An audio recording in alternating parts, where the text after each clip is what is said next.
அல்வா செய்ய போகிறோம். அடேங்க அப்பா.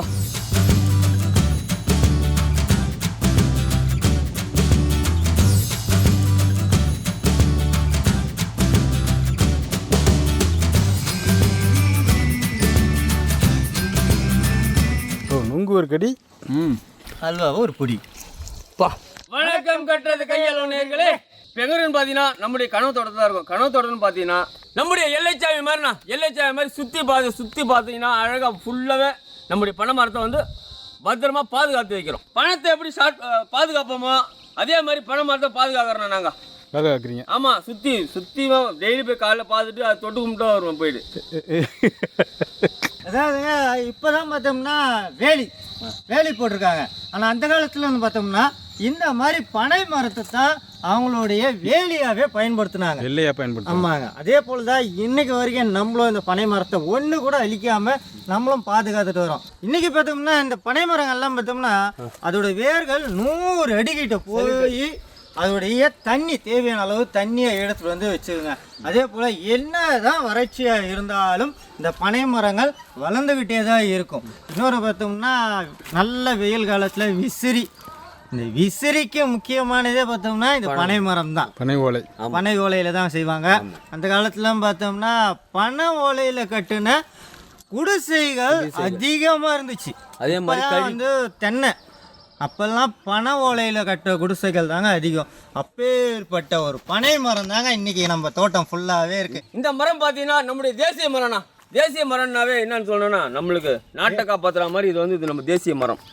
அது மாதிரி என்னென்ன அது பயன்பாடு கொடுக்குதுன்னு பார்த்தீங்கன்னா பனங்காய், பனம்பழம், பனங்கிழங்கு, அப்புறம் பார்த்தீங்கன்னா பதநீர், அப்புறம் கல் அச்சு அத்தை முன்றிஞ்சோன்னு என்னென்னு பார்த்தீங்கன்னா வெல்லம். என்ன வெல்லம்? கருப்பட்டி. மணங்கருப்பட்டி வந்து அவ்வளோ ஒரு சுவையானதுங்க. இன்னொன்று பார்த்தோம்னா பழமொழியே சொல்லுவாங்க, பனைமரத்துக்கு கீழே நின்று பாலே குடிச்சாலும் கல் குடிக்கலாம் அப்படின்னு தான் இந்த உலகம் சொல்லும் அப்படின்னு வாங்க. அப்பேற்பட்ட ஒரு மரம் தாங்க இந்த மரங்கள். பனைமரம் நம்ம ஆயுஸ் காலத்தை வந்து நம்மளால சொல்ல முடியாது. ஆனால் இதெல்லாம் வச்சோம்னு வைங்களேன், இன்னைக்கு ஒரு பனை மரத்தை நட்டோம்னா நம்ம சந்ததியர்களுக்கு இது போயிட்டு ஒரு பயனாக கிடைக்கும். ஸோ அப்பேற்பட்ட பனை மரத்தை தான் நாங்களும் பாதுகாத்துட்டு வரோம். இன்னைக்கு இதே மரத்துலேருந்து எடுத்த நுங்கு. மக்களே பாருங்க, நம்முடைய எம்எம் தான் பறிச்சாப்புல இந்த நுங்கு பறிச்சுட்டு ஊருக்கு போயிட்டாரு அவரு. நேற்று ஈவினிங் தானே பறிச்சாரு. நேற்று ஈவினிங் பறிச்சா நீ காலையில் நம்ம வந்து சமைக்கிறோம். இந்த நுங்கெல்லாம் எம்எம் ஏறி பறிக்கும் போது எங்களால் வீடியோ எடுக்க முடியல. இருந்தாலும் ஆமாங்க, இருந்தாலும் நம்ம பனம்பழம் நிறையாவே கிடச்சிருக்கு. பனங்காய் இதை வச்சு தான் இன்னைக்கு ஒரு அருமையான அல்வா செய்ய போகிறோம். அடேங்க அப்பா. அல்வாவுக்கு ஃபேமஸான திருநெல்வேலி, அங்கே போனால் அல்வா தான் கிடைக்கும். ஆனால் இந்த பனைமரத்து அல்வா கிடைக்காது. அது வந்து நம்ம கனவு தோட்டத்தில் தான் கிடைக்கும். கட்டுறது கையில் கனவு தோட்டத்தில் வந்தால் தான் பனைமரத்து அல்வா கிடைக்கும். பனை மரத்து இல்லைங்க, பனைமரத்து அல்வா. நுங்கு அல்வா. நுங்கு அல்வா. நம்ம வந்து இந்த வெயில் காலத்துலலாம் நுங்கு வந்து நம்ம அதிகமாக எடுத்துக்கணும். காரணம் என்னன்னா நம்மளுக்கு அவ்வளோ கோல்டு கிடைக்கும். அதாவது நம்ம உடம்பு வந்து சூட்டை தணிக்கக்கூடிய ஒரு தன்மை இந்த நுங்குக்கு இருக்கு. ஸோ இந்த நுங்கை வெயில் காலத்தில் பயன்படுத்துங்க. எப்போ சாப்பிடணும்னு சொல்கிறேன் நான் மக்களுக்கு. ஆமாண்ணா, இந்த டைமில் சாப்பிடணும்னா சம்பரம் டைலில் தான் சாப்பிடணும். ஆமாம், சம்பரம் டைலில் சாப்பிட்டோம்னா அவ்வளோ வெயிலுக்கு இதுவும் கரெக்டாக வந்து உடம்புக்கு நல்லா செட் ஆகும். ஏன்னா வந்து குளிர்ச்சி இது வந்து சம்மர் டைம். சம்பரம். ஆமாண்ணா, சரி. சம்மர் டைமில் சாப்பிட சொல்கிறாருங்க. இன்றைக்கி பார்த்தோம்னா ஸ்பெஷலாக இந்த நுங்கு அல்வா மட்டும் கிடையாதுங்க. இன்றைக்கி ஒரு அசைவ விருந்து ஒரு 60 பேருக்கும் நாங்கள் ஒரு 10 பேர் ஒரு 70 பேருக்கு தயார் பண்ண போகிறோம். என்னென்னு பார்த்தீங்கன்னா இன்னைக்கு துளசி பொன்னியில் கீரனூர் ஸ்டைலில் கோழிக்கறி பிரியாணி, நம்மளுடைய சென்னை ஸ்டைலில் கத்திரிக்காய் தொக்கு, பிரியாணிக்குனே பிறந்த தயிர் பச்சடி, தண்ணி பாட்டிலுங்க வழக்கம் போல் வாழையில் மடித்து துணிப்பையில் போட்டு கொண்டு போய் தேடி கொடுக்க போகிறோம். இந்த கீரனூர் பிரியாணிக்கேன்ட்டு ஒரு முட்டை, அடேங்கப்பா, அதுக்கேற்றது அவிச்ச முட்டை. இன்னைக்கு ஸ்பெஷலான இந்த நுங்கு அல்வா கோழிக்கறி பிரியாணி எதுக்காக இந்த ஏழை எளிய மக்களுக்கெல்லாம் விருந்து கொடுக்குறோன்னு பார்த்தோம்னா ஐயா தெய்வ திரு ராமகிருஷ்ணன் அவருடைய 1ஆம் ஆண்டு நினைவு நாளுக்காக ஐயாவோட அன்பை என்றும் மறவாத அவங்க குடும்பத்தார் கத்தார்லேருந்து இந்த விருந்து கொடுக்க சொல்லியிருக்காங்க. இன்னைக்கு இந்த 60-65 பேருக்கு பசியாத்துறாங்க. இந்த ஏழை எளிய மக்களின் ஆசீர்வாதமும் ஐயாவோட ஆசீர்வாதமும் அந்த குடும்பத்துக்கு என்னைக்கும் நீடிச்சு நிலைச்சு நிற்கணும் என்று கட்டுறது கையில் குடும்பத்தின் சார்பாகவும் இன்னைக்கு பசியார போகிற ஏழை எளிய மக்களின் சார்பாகவும் இறைவனை பிரார்த்திக்கிறோம். என்னடா 2 பேர் நின்றுட்டு எப்படா அல்வா கிண்ட போறாங்கன்னு பார்க்காதீங்க. கீரனூர் பிரியாணினாலே ஸ்பெஷல் அரவை, அதை நம்ம வீடியோலேயே பண்ணியிருப்போம். ஸோ அது வேலை இருக்குது, தயிர் பச்சடி எல்லாமே பார்சல் பண்ணக்கூடிய வேலைகள் இருக்குது. அதனால் ஆவாரம் ஆயாவும் பாடிகார்டு பாலாவும் அதை செஞ்சிட்டு இருக்காங்க. இப்போ நம்ம அல்வாவை கிண்டலாம்ண்ணா போலாமாண்ணா? சொன்ன பார்த்தீங்களா, சமையல் விருந்தெல்லாம் ஒன்றுனா எல்லாம் முடிச்சாச்சுங்க. இப்போ மொத்தமாக டீ மூட வெட்டுறோம். இதில் பார்த்தோம்னா இப்போ 4 பேர் வந்து நுங்கு வெட்டலான்னு இருக்கோங்க. ஆனால் 4 பேருக்குமே நுங்கு வெட்ட தெரியாது. கறி வெட்டுவாங்க, காய்கறி வெட்டுவாங்க, ஆனால் பழத்தை வெட்ட தெரியாதுங்க. தெரியாது. கிராமத்துக்காரங்க இருக்காங்களே, அதான் ஸ்பூன் கொடுத்துருக்காங்க அங்கே வருங்க. வெட்டிட்டுங்களா? இதில் பார்த்தோம்னா இங்கே ஒரு கோடு, இங்கே ஒரு கோடு, இங்கே ஒரு கோடு இருக்குது. இங்கே ஒன்று, இங்கே ஒன்று, இங்கே ஒன்று இருக்கா? 3 பகுதி தூரமாக வச்சுங்க சார். நான் பொறுப்பு இல்லை சார். கிடைக்காது, பொழுது போனால் கிடைக்காது. எல்லா வயசு ஓடுறீங்க. இது நொங்கு வெட்டுற மாதிரி தெரியலையா?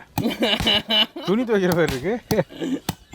இந்த அல்வா பொறுத்த வரைக்கும் பார்த்தீங்கன்னா எலசு முத்து அந்த கொஞ்சம் அந்த கல் காயின்வாங்க பாருங்க, அந்த மாதிரி எது இருந்தாலும் நம்ம அல்வா கிண்டலாங்க. காரணம் என்னன்னா அரைக்க போகிறோம். ஸோ அதுக்காக தான் இது கொஞ்சம் கல்லுக்காய், அது இளங்காய்.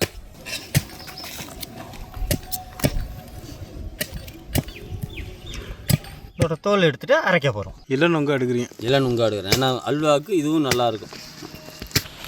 இந்த ஸ்கோப்பு ஸ்கோப்பா? ஸ்கோப் மாதிரி அப்படியே வருது பாருங்க வெளியே. ஒன்று வந்து பாருங்க. இப்போ ஸ்கூப்புங்க. ஸ்பூனில் அப்படியே ஒன்று கழட்டி எடுக்கிறீங்க சாங்? ஆமாங்க. அதில் உள்ள தோலை மட்டும் எடுக்கிறோம் இல்லையா? ஆமாம், தோல் எடுத்துட்டு போகிறோம். வரான் கோகோ தானே நுங்கு வண்டியிலே திருவேலங்குடி தோட்டத்துக்குள்ள தீயா வரான் பாரு கோகோ. என்ன கோகோ வண்டி எங்கே கிடச்சி? வண்டி 1996 மாடல். 1996ஆ? 1996 மாடல் எடுத்துருக்கேன். அது உள்ளதான் நம்ம திருவேலங்குடி காட்டுக்குள்ளே என்ட்ரி ஆகிட்டு உள்ளே வந்துட்டு இருக்கேன். வண்டி வேகமாக போகுமா கோகோ? வேகமாக போவோம். கோகோ உடச்சது கல் வெட்டு இல்லை கோகோ. குழந்தைங்களுக்கு நுங்கு வந்து அவங்களே தான் செஞ்சு தருவாங்க பெரியவங்க. ஆனால் ஒரு பெரியவங்க இருக்காங்க, குள்ளநரி மாதிரி திரும்பிக்கின்னு வந்துருவாங்க. குள்ளநரி மாதிரி திருட்டு வந்துருவாங்களா? உங்கள் ஊரில் நீங்கள் ஆட்டோ ஓடுறீங்க, அப்போ எதுக்கு இந்த வண்டி? இந்த வண்டி வந்து பழைய நினைவுகள்லாம் வருது இல்லை? கல் குடிச்சு நினைப்பா. இப்போ மக்கள் பார்த்துருப்பாங்க, நுங்கு வெட்ட தெரியலனாலும் பக்காவா வெட்டத. அதுக்கப்புறம் அதில் வண்டி தயாரிச்சோம். அந்த வண்டியை ஒருத்தர் திருட்டினாரு. குழந்தை சும்மா இல்லைங்க, பாத்திரத்தை கூட அந்த அளவுக்கு சுத்தமாக கழுவ மாட்டாங்க. அந்த அளவுக்கு கழுவி ஊற்றிட்டாங்க. இப்போ பார்த்தீங்கன்னா நம்மளுடைய நுங்கு அல்வாவுக்கு தேவையான பொருட்கள் வச்சிருக்கோம் பாருங்க. இதில் பார்த்தோம்னா எல்லாமே உயர் தர பொருட்கள். ஏன்னா ஏழை எளிய மக்களுக்கு ஒரு சில பொருட்கள்லாம் அவங்க நினைச்சாலும் கிடைக்காது. ஸோ அந்த மாதிரி தான் இன்னைக்கு நம்ம உயர்தர பொருட்களை வச்சு இன்னைக்கு அருமையான அல்வா செய்ய போகிறோம். அதுக்கு தேவையான பொருட்கள் வச்சிருக்கோம், வந்து பாருங்க. உரிச்சு வச்ச நல்ல நுங்கு. எதுக்கு இந்த பழப்பம் உங்களுக்கு?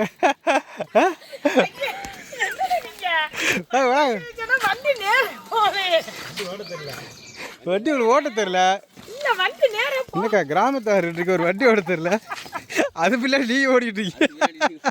சமையல் எண்ணெய், பசுமாட்டு நெய், பாதாம் பருப்பு நல்லா வெட்டி வச்சது, முந்திரி உடைச்சி வச்சது, பிஸ்தா பருப்பு, வெள்ளரி விதைனா. இப்போ நீங்கள் பார்த்துருப்பீங்க பொருட்கள்லாம். இந்த பாதாம் பருப்பு, பிஸ்தா பருப்பு, முந்திரி எல்லாம் வந்து அதிகபட்ச அல்வாக்கு பார்த்தோம்னா வெறும் முந்திரி மட்டும் தான் சேர்ப்பாங்க. ஸோ நம்ம ஏழை எளிய மக்களுக்கு கொடுக்கறதுனால தான் இந்த முந்திரி, பிஸ்தா, வெள்ளரி விதை இதெல்லாம் சேர்த்து நம்ம சமைச்சிட்டு இருக்கோம். முந்திரி இது அது முந்திரி இல்லைண்ணா முந்திரி சொன்னதே சொல்லிட்டேன், பக்கத்தில் வச்சது கவனிக்கல. பேர் என்ன சொல்லுங்க? திராட்சை, உலர் திராட்சை, சர்க்கரை, சோள மாவு, பிரண்டை உப்பு, கட்டுறது கையிலோடு ஸ்பெஷல் ஐட்டம். இது வந்து அதாவது நம்ம வந்து பிரண்டையை எப்படியாச்சும் ஒரு வழியில் நம்ம உடலுக்கு வந்து ஏற்றுக்கணும். ஏன்னா இந்த வயிறு வலி உள்ளவங்களுக்கெல்லாம் பிரண்டை அவ்வளோ நல்லதுன்னு. அங்கே மூட்டு வலி இந்த காலத்தில் அப்போல்லாம் பார்த்தோம்னா பெரியவங்க அசால்ட்டாக ஒரு மூட்டையை தூக்கி வச்சுட்டு 10 கிலோமீட்டர் நாள் நடப்பாங்க. இப்போ 4 படிக்கட்டு சின்ன பசங்க ஏறினாலே மூட்டு வலி வருது. ஸோ இந்த மாதிரி மூட்டு வலி இருக்கவங்கெல்லாம் இந்த பிரண்டை உப்பு வந்து சாப்பிட்ணும். அதனால தான் இப்போ நம்ம சேனல் மூலியமாக பிரண்டை உப்பு தயார் பண்ணி இப்போ வந்து மக்களுங்களுக்கு, கிடைக்காத மக்களுக்கெல்லாம் சேல்ஸ் பண்ணிகிட்டு இருக்கோம். 1 கிலோ உப்போட விலை 200 ரூபாய், கொரியர் 60 ரூபாய், இவ்வளோதாங்க. ஸோ நம்ம வாழ்க்கையில் நம்ம குடும்பத்துக்கே ஒரு ஆரோக்கியமான உணவு கொடுக்கணும் அப்படின்னு எல்லாருமே ஆசைப்படுவாங்க. ஸோ அதுக்காக தான் இந்த பிரண்டை உப்பு நீங்கள் என்ன சமையலுக்கு வேணாலும் பயன்படுத்திக்கலாங்க. இன்றைக்கி நாங்கள் வந்து ஒரு இனிப்புக்கே பயன்படுத்துகிறோன்னா பார்த்துக்கோங்க. சர்க்கரையும் ஏலக்காயும் போட்டு தூள் பண்ணி வச்சுருக்கோம். ஆமாண்ணா, பசுமாட்டு பால். ஃபஸ்ட்டு பார்த்தோம்னா இந்த நுங்குங்க, இந்த நுங்கை வந்து தண்ணி ஊற்றாமல் நைஸாக அரைச்சி எடுத்துகிட்டு வரணும். அதுதான் ஃபஸ்ட்டு வேலையே. சரிண்ணா, போயிட்டு வந்துட்டோமா? இங்கேருந்து ஒரு 8 கிலோமீட்டர் போயிட்டு அரைச்சி எடுத்துக்கலாம். தம்பி நீயே போட தம்பி, பாதி நுங்கு ஆயிரும். பாதி நோய் சாப்பிட்றோம். இவனே அதான் பண்ணுவான். அரைச்சி வந்துருச்சா? அரைச்சி வந்துருக்குங்க. நீங்கள் ஒரு 10 நுங்கு எடுத்தீங்கன்னா அதுக்கு உண்டான அளவுகள் சொல்கிறேங்க. நெய் 100 கிராம் அளவுக்கு நெய். நுங்கெல்லாம் ஈஸியாக கிடைக்குண்ணா. இப்போ பிரிட்ஜு கீழே வைக்கிறாங்க. எந்த பிரிட்ஜ்? நுங்கம்பாக்கம் பிரிட்ஜ். நுங்கம்பாக்கத்துலையா? நெய் மிதமான சூட்டில்ங்க. முந்திரி நீங்கள் ஒரு 10 முந்திரி எடுத்துங்க. ஒரு 10 உலர் திராட்சை எடுத்துக்கோங்க. ரொம்ப அனல் இருக்கக்கூடாது, மிதமான அனல். திராட்சையெல்லாம் அப்படியே குந்தி வருது பார்த்தீங்களா? குந்தி அப்படியே திராட்சையாக மாறிச்சு. உலர் திராட்சையாக மாறுது. முந்திரியும் லைட்டாக நெய்யில் வருந்து வந்துட்டுருக்குங்க. இந்த நேரத்தில் அரைச்ச நுங்கை சேர்த்துக்க போகிறோம். தண்ணி ஊற்றாமலே அரைச்சிருக்கோம். ஆமாங்க.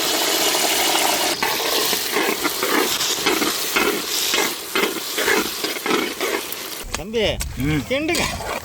கடை கொடுத்துட்டே இருக்காரு. கிண்டனா அந்த மாதிரி கிண்டுங்க.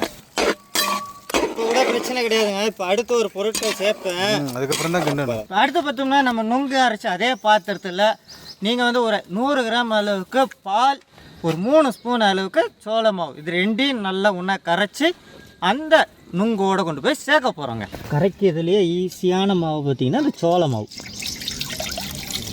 பசுமாட்டு பால் சேர்த்துருக்கோம். பசுமாட்டு பால், பச்சை பால், அதாவது காசாமல் அப்படியே உள்ள. இதுதாங்க நானும் சொன்னேன், பனை மரத்தை கீழே நின்று பாலே குடித்தாலும் கல் குடிச்சாலும் அதான் அர்த்தம். இந்த மாதிரி இருக்கிறாரு பார்த்துங்க. சோள மாவு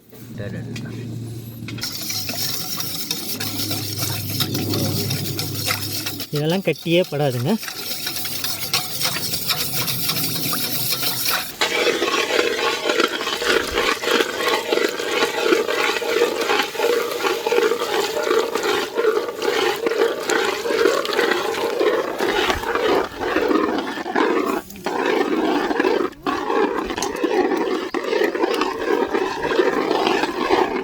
ஒரு 150லேருந்து 200 கிராம் அளவுக்குங்க. உங்களுக்கு எந்த அளவுக்கு இனிப்பு தேவையோ அந்த அளவுக்கு சேர்த்துக்கோங்க.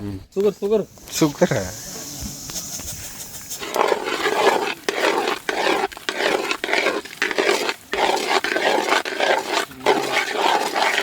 அடுத்து ஒரு சிட்டிகை அளவுக்கு பிரண்டை உப்பை சேர்க்குறோங்க. பிரண்டை கல் உப்பு.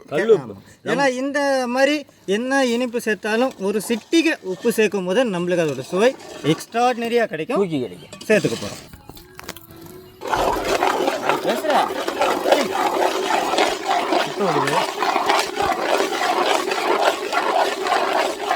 அடுத்து நம்ம ஏலக்காவும் சர்க்கரையும் தூள் பண்ணி போட்டு வச்சுருக்கோங்க.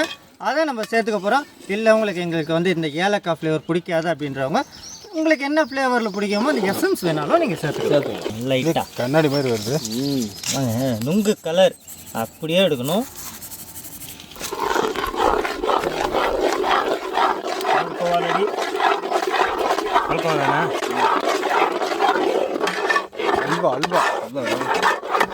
அடுத்து எண்ணெய்ங்க. ஏன்னா அந்த அல்வா வந்து நம்மளுக்கு நல்லா ஷைனிங்காக தெரியணும். அதுக்காக சமையல் எண்ணெய் நம்ம வந்து மற்ற சமையலுக்கெல்லாம் நல்லெண்ணெய், கடலெண்ணெய், தேங்காய் எண்ணெய் பயன்படுத்துகிற மாதிரி இந்த அல்வாவுக்கு மற்ற எண்ணெய்கள் பயன்படுத்தக்கூடாது. சமையல் எண்ணெய் கொஞ்சம் கொஞ்சமாக சேர்த்துக்கலாங்க. எல்லாம் இருட்டுக்கடை அல்வா தான் கேள்விப்பட்டிருப்பீங்க. இது வந்து நம்ம கனவு தோட்டத்து அல்வா. சும்மா அப்படியே கம்மன்னு ஆளையே தூக்கும். ஒவ்வொரு ஊருக்கும் ஒரு ஸ்பெஷல் இருக்கு இல்லையா? ஆமாம். சேலத்துக்கு நம்ம மாம்பழம். ஈரோட்டுக்கு வந்து என்னன்னு பார்த்தீங்கன்னா தென்னம்பிள்ளை. அப்போ பொள்ளாச்சிக்கு தென்னம்பிள்ளை சொல்லுவாங்க. ஈரோட்டுக்கு வேற எதுவும் சொல்லுவாங்கள்ல. போடா தம்பி, டே வேகமாக போடா கோக்கோ. பனியன். பனியன் ஜட்டி உள்ளாடி. பனியன். ஈரோட்டுக்கு மஞ்சள். கோயம்புத்தூர்ல என்னன்னு பார்த்தீங்கன்னா சமையலுக்கு தேவைப்பட்ட எல்லா ஐட்டமும் கிடைக்கணும். கிரைண்டர், மிக்சி, அடுப்பு. சூடு வைக்கிறானா உள்ள ஆள். அல்வா கிண்டுறக்குள்ளேயும் தனு ஒரு கேள்வி கேட்குறாங்களாம். கேள்விங்களா? எப்பா நீ வாப்பா வாப்பா. கேள்வினாலே அறிவாளிங்க பக்கத்துல இருக்கு. மின்னல் இடிக்கும், மின்னல் வந்து இடிக்கும், ஆனா மழை வராது. அது யார்? அது என்னன்னு கேட்குறாங்க. மின்னல் இடிக்கும், ஆனா மழை வராது. மின்னல் இடிக்க மழை வராதா? என்னடா அது? மானம் மின்னல் மின்னிச்சுனாவே மழை வருதுனான்னு யோசனை பண்ணுவோம். நான் ஒரு க்ளூ கொடுப்பா. அது ஃபெஸ்டிவல் அப்போ பண்ணுவாங்க. ஓகேம்மா ஐ அண்டர்ஸ்டாண்ட். ஃபெஸ்டிவல் அப்போ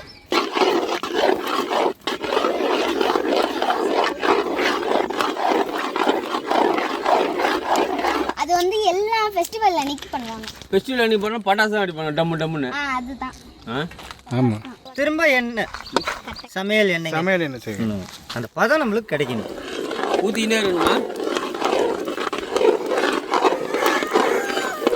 அல்வா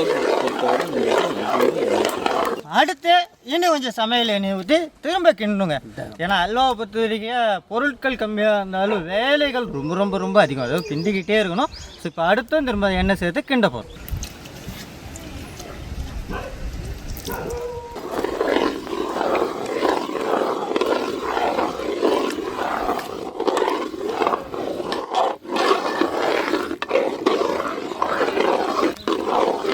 உங்களுக்காக ஒரு டைரி மில்க் ஓகேவா? கொடுத்துருங்க. நாங்க சாக்லேட். ரொம்ப நன்றிம்மா. சாக்லேட் கொடுத்து ரொம்ப நன்றிம்மா. அவங்களே பிரித்து கொடுப்பாங்க. கொடுங்க அவங்கள்ட்ட. நானே பிரித்து தரேன். நீங்களே வா. 1 2 3 நாங்க வரோம். இந்த ஃப்ரீ வடை போச்சா? நம்மளுக்கு நுங்கு அல்வா பதத்துக்கு வந்துக்கிட்டே இருக்குங்க. இப்போ கடைசியாக நெய் ஒரு 50 கிராம் அளவுக்கு நெய் சேர்த்துக்கோங்க. என்ன பார்த்தீங்களா காஸ்ட்லியான அல்வான்னு பாருங்க. அடாடா மனம் என்ன மனம்.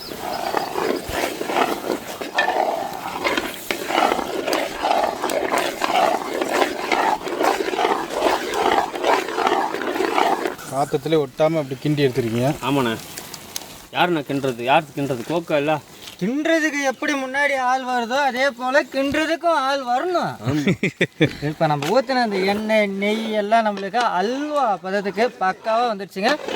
அப்படியே இறக்கி வச்சுட்டு மேலே அந்த அலங்கார பொருட்களை போட்டு நம்ம சுவைச்சிட்டு ஏழை எளிய மக்களுக்கு பார்சல் போட்டு கொண்டு போய் விருந்து கொடுக்க போகிறோம். இப்போ பாதாம், பிஸ்தா, வெள்ளரி விதைங்க இதெல்லாம் வந்து அந்த நெய்யில் எல்லாம் வறுக்கணுன்ற அவசியமே கிடையாதுங்க. மேல் அலங்காரத்துக்கு தான். இப்போ நம்ம அதை சேர்த்துக்க போகிறோம். நாக்கு எனக்கு கேட்குது. தாளம் போடு, சீக்கிரம் கூட்டுறா, சீக்கிரம் கூட்டுறான்னு கேட்குது என்ன. மாஸ்டர் எப்போ போடுங்க பில்லையா? பிஸ்தா பாதாம் சேர்த்து வச்சு இப்போ பிஸ்தா சேர்க்குறேங்க. பிஸ்தா,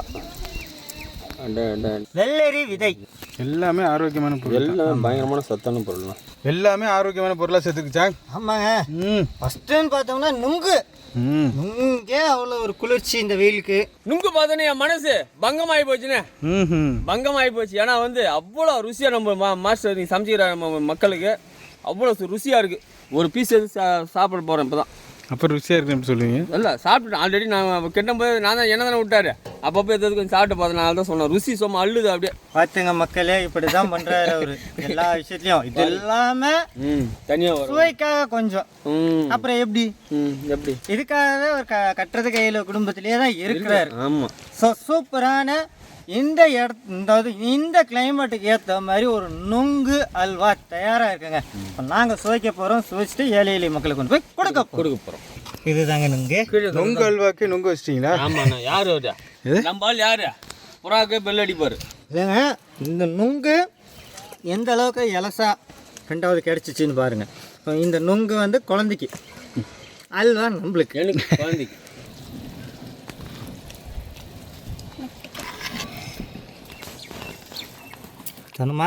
தனு பாப்பாவுக்கு. குட்டி. Thank you uncle. தேங்க்யூ. இப்போ அல்வாவை சுவைக்க போகிறேண்ணா. நுங்கையும் சுவைக்க போகிறேன். ஓ, நுங்கு ஒரு கடி, அல்வாவை ஒரு பொடி. பா இனிப்பு அளவான இனிப்புங்க. இந்த நெய்யோட சுவை நுங்கு ஃபுல்லாகவே மாறி இருக்கு. அடுத்து பார்த்தோம்னா வாய்க்கு அந்த பருப்பு வகைகள் அவ்வளோவும் கடித்து சாப்பிட்ற மாதிரி ஒரு ஃபீல் சூப்பராக இருக்குங்க. அது மட்டும் கிடையாது, நம்ம போடும்போதே மக்கள் பார்த்துருப்பாங்க, ஒரு சில நுங்குங்க வந்து ரொம்ப டைட்டாக இருந்துச்சு பாருங்கள். அதை அரைச்சி சேர்க்கும் போது நம்ம ஒரு பாயாசம் அந்த தேங்காய் எல்லாம் போட்ட ஒரு அல்வா இருக்குது பாருங்கள், அதை சாப்பிடும்போது தேங்காய் ஃபீலே சும்மா தனியாக தெரியும். அந்த மாதிரி இருக்குங்க அந்த முத்தனை நுங்கெல்லாம். இந்த இலை நுங்கெல்லாம் வாய்ப்பே இல்லைங்க, அவ்வளோ ஒரு சூப்பர். எப்படி தானே இருக்கு? நல்ல டேஸ்டியாக பியூட்டியாக இருக்குது. பியூட்டியாக இருக்கு. இன்னத்தை முடிச்சிட்டீங்க. ஆமாண்ணா, ருசினா ருசி சும்மா அப்படியே அள்ளுது. இது வரைக்கும் நான் பிறந்த நாள்லேருந்து இல்லை வேஸ்ட் கிடையாது. பிறந்த நாள்லேருந்து இன்றைக்கி தானே என்னுடைய சரித்திரத்திலே நீ தான் நான் வந்து நம்ம நுங்கு இதுவே சாப்பிட்றேன். நம்ம நுங்கு அல்வா செஞ்சார் மாஸ்டர். அவ்வளோ டேஸ்ட்ண்ணா, சும்மா அப்படியே அள்ளுது, பட்டையே கலப்புது.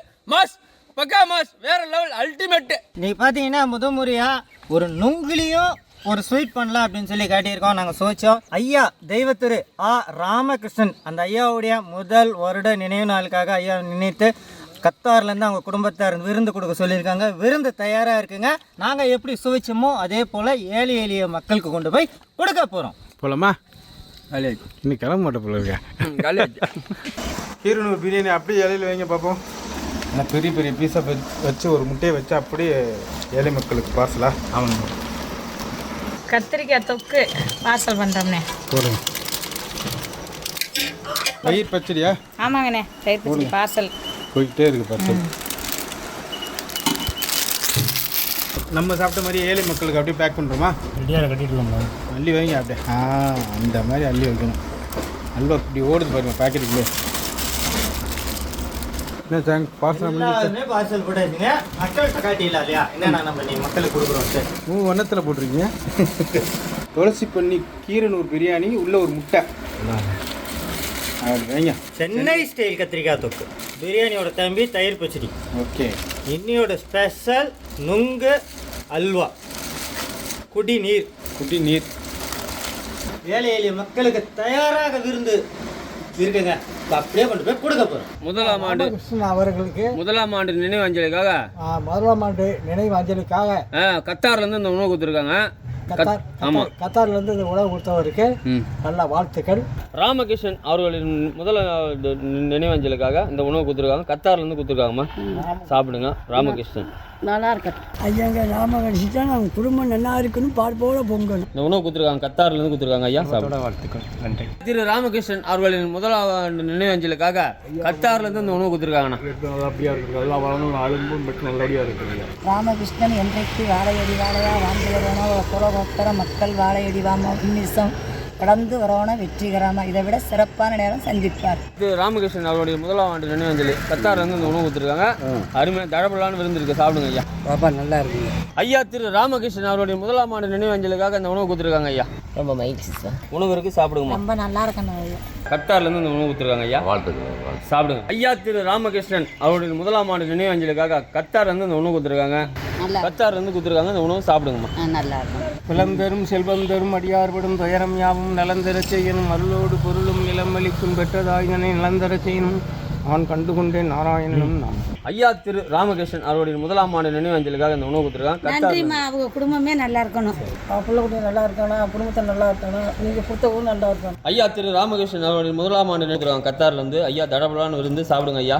ஐயா திரு ராமகிருஷ்ணன் அவருடைய முதலாம் ஆண்டு நினைவஞ்சலுக்காக இந்த உணவு கொடுத்துருக்காங்க ஐயா. நல்லா இருக்கு முடியாது, நல்லா இருக்கு.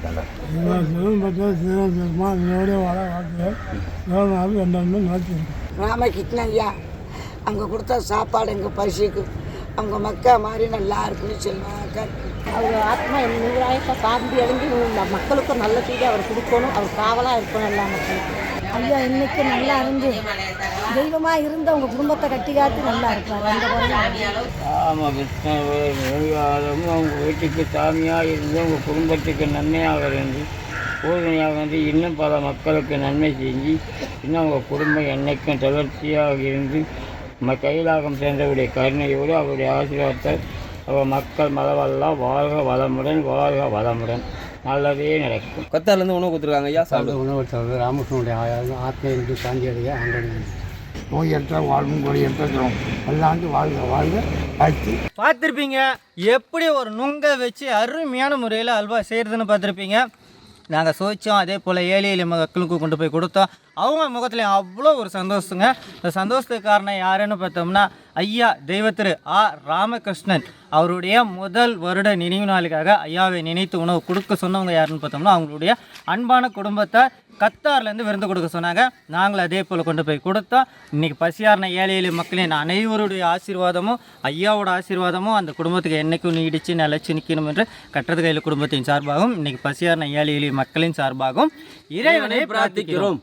இந்த மாதிரி உதவி மட்டும் இல்லைங்க, நீங்கள் எந்த மாதிரி உதவி செய்யணும்னு நினச்சாலும் நம்ம சேனலில் ஒரு நம்பரை கான்டாக்ட் பண்ணுங்கள். கட்டுறது கையில் சேனலை லைக் பண்ணுங்க, ஷேர் பண்ணுங்க, கமெண்ட் பண்ணுங்க, சப்ஸ்கிரைப் பண்ணுங்க, மறந்துடாம பெல் பட்டனை பிரஸ் பண்ணுங்க. ஃபேஸ்புக்கில் பேஜ் இருக்கு, அதையே ஃபாலோ பண்ணுங்க, லைக் பண்ணுங்க, ஷேர் பண்ணுங்க.